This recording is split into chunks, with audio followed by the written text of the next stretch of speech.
राजा थे, बोलो भाई बड़े राजा थे या छोटा राजा था? हिरण्यकश्यप का बेटा प्रहलाद। प्रहलाद के बारे में सुना होगा आपने, जिसको होलिका माई आग में लेकर के बैठी थी। बोलो भाई बैठी थी नहीं बैठी थी? प्रहलाद बच गए, होलिका के मैया की जय जयकार लगाई। ये होली का त्योहार आप ही मनाते हो पूरा देश मनाता है? बोलो भाई आप ही मनाते हो पूरा देश मनाता है? आप ही मनाते हो पूरा देश मनाता है? बोलो भाई, जिसका त्योहार, जिस समाज का त्योहार पूरा देश मनाता हो और वो समाज आज दलदल में है, तो एक छोटी घटना है बड़ी घटना? बोलो भाई छोटी घटना है बड़ी घटना है? इस घटना से उभरना होगा नहीं होगा?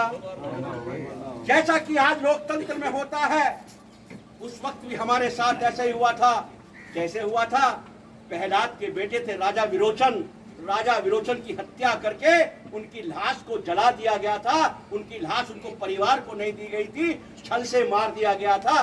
क्या आज भी ये घटनाएं हमारे साथ होती है नहीं होती है? बोलो भाई, बोलो भाई होती है नहीं होती है? बोलो भाई, हमारे लोग मार दिए जाते हैं, उनकी लाश तक नहीं मिलती। आज भी ऐसा हो रहा नहीं हो रहा मेरा भाई? तो इससे स्वतंत्र होना नहीं होना है, अपनी कौम को आगे बढ़ाना नहीं बढ़ाना है।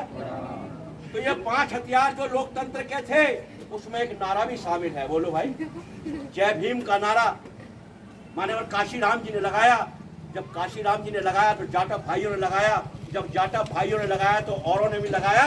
तो जय भीम का नारा तुमने भी लगाया, सबने लगाया नहीं लगाया? बोलो भाई, जय समाजवाद का नारा मुलायम सिंह ने लगाया, सबने लगाया नहीं लगाया? बोलो भाई, बोलो लगाया नहीं लगाया? अपना नारा लगाने के लिए तैयार है? अपना नारा लगाने के लिए तैयार है? तो दोनों हाथ उठा करके मुट्ठी बांध करके नारा लगाना चाहिए। बोलो जय कश्यप राज। नहीं आ रहा, दोनों हाथ नहीं उठ रहे, मन में है। अरे अपना राज कायम करना है। राजपाट लोकतंत्र के हथियारों से कायम होता है। यादव जी ने बता दिया कि विधानसभा में 15,000, 12,000, 17,000 से वोट कम नहीं है। आप सरकार बनाने और बिगाड़ने वाले लोग हो, इसलिए आपसे कहना चाहता हूँ कि दोनों मुट्ठी बांध करके नारा लगना चाहिए। तो जय कश्यप राज, जय कश्यप राज, जय कश्यप राज, जय कश्यप राज। काशी राम जी ने कहा जाटव भाइयों से कि सुनो भाई, ये वोट के लुटेरे तेरे पास आते हैं, तेरी वोट पहुआ में ले जाते हैं, इनसे सावधान रहना पड़ेगा, इनसे कैसे बचना पड़ेगा। अपने दरवाजे पर नीला झंडा लगा ले, अपने दरवाजे पर जय भीम लिख ले। जाटव भाइयों ने उनकी बात मानी नहीं मानी? बोलो भाई, दरवाजे पर लगाते नहीं लगाते हैं? जय भीम लगा लिखते हैं नहीं लिखते हैं? मैं कहना चाहता हूँ, पार्टी का झंडा अपने दरवाजे पर, पार्टी का झंडा अपने दरवाजे पर लगाइए और जय कश्यप राज का नारा अपने दरवाजे पर लिखिए। तो वोट के लुटेरे जो बेईमान तुम्हारा वोट लूटने के लिए आते हैं, तुम्हारा पौवा में लेकर के झुआ भरा वोट ले जाते हैं और तुम्हारा हिस्सा और अधिकार खाते हैं, क्या वो खा पाएंगे? बोलो भाई, क्या वो खा पाएंगे? तो आज के बाद अपना हिस्सा खिलाना है, वापस लाना है। अपना हिस्सा खिलाना है, वापस लाना है। बोलो भाई, अपनी पार्टी को मजबूत बनाना नहीं बनाना है। और जय कश्यप राज, और जय कश्यप राज, और जय कश्यप राज।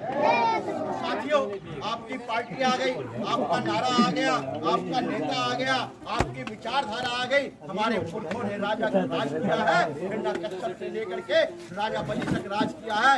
आओ, राजा बलि को छल से मारा नहीं मारा? बोलो भाई, उनकी संपत्ति छल से लूटी नहीं लूटी? बोलो भाई, क्या परमात्मा ईश्वर किसी की संपत्ति छीनने के लिए आएगा? बोलो भाई, आप तो भगवान को मानने वाले हैं, परमात्मा को मानने वाले हैं, क्या भगवान परमात्मा किसी की संपत्ति छीनने के लिए आएगा?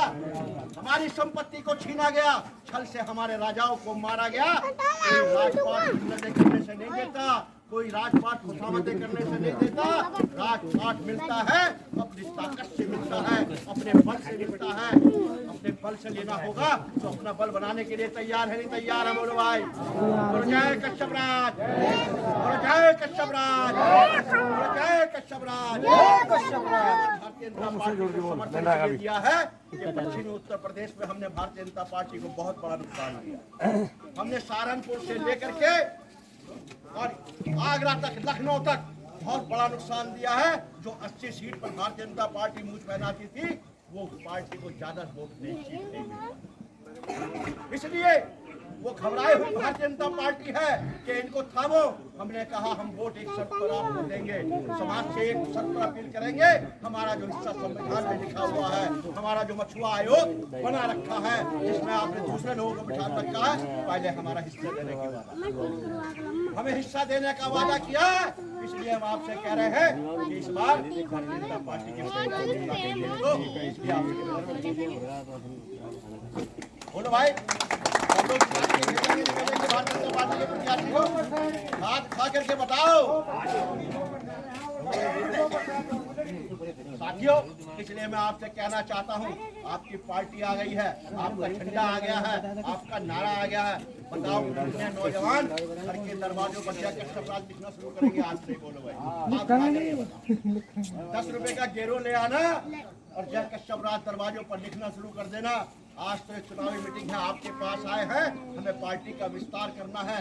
पार्टी आपने बनाई है, पार्टी आपके लिए बनी है। जब मान्यवर काशीराम जी ने बहुजन समाज पार्टी बनाई थी तो जाटा भाइयों से कहा था कि ये पार्टी तुम्हारी है, अपनी कमाई का हिस्सा देना शुरू कर। जो मेरी जाटनी बहन थी, जो मेरी कमजोर महिलाएं थी, जो घास खोद करके बच्चों को गुजारा करती थी, उनसे कहा था कि घास की एक पोटली नहीं, आज से 2 पोटली लाना शुरू कर। एक का पैसा अपने परिवार में लगा, आधे उस पोटली का आधा पैसा अपने बच्चों की पढ़ाई में लगा। अब थोड़ा सा पैसा मेरी पार्टी को दे, फिर तेरा हिस्सा और अधिकार फिर दिला। तो बोलो भाई, ऐसा भी आप लोग करने के लिए तैयार है? नहीं तैयार है? बोलो भाई। तो आगे आने वाला समय आपके लिए बड़ा होगा, आपको पार्टी चलाने के लिए कुछ धन भी देना पड़ सकता है। तो बोलो भाई, धन देने के लिए तैयार हो? नहीं तैयार हो? पार्टी को मजबूत करने के लिए तैयार हो?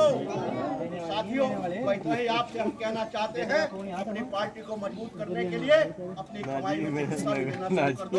अगर तुम हिस्सा दोगे, राजनीति में दिया हुआ पैसा बेकार नहीं जाता। सामाजिक संगठनों में पैसा देते हो वो वापस नहीं मिलता, वो खाक में चला जाता है। लेकिन 2 जगह लगाया हुआ पैसा आपको सूद समेत वापस मिलता है। अगर आप अपने बच्चों की पढ़ाई कराते हो, अपने बच्चों को अच्छा सा पढ़ाते हो और बच्चे कामयाब हो गए, जो तुमने पैसा अपने बच्चे पर लगाया है उससे ही वापस मिलेगा? नहीं मिलेगा? बोलो भाई। बोलो भाई, मिलेगा नहीं मिलेगा? बोलो भाई, मिलेगा नहीं मिलेगा? और आपने यदि राजनीतिक पार्टी को पैसा दे दिया और राजनीतिक पार्टी को ताकत मिल गई, राजनीतिक पार्टी की सरकार बन गई, राजनीतिक पार्टी की सरकार में शामिल हो गई, तो बहुत सारी योजना बना करके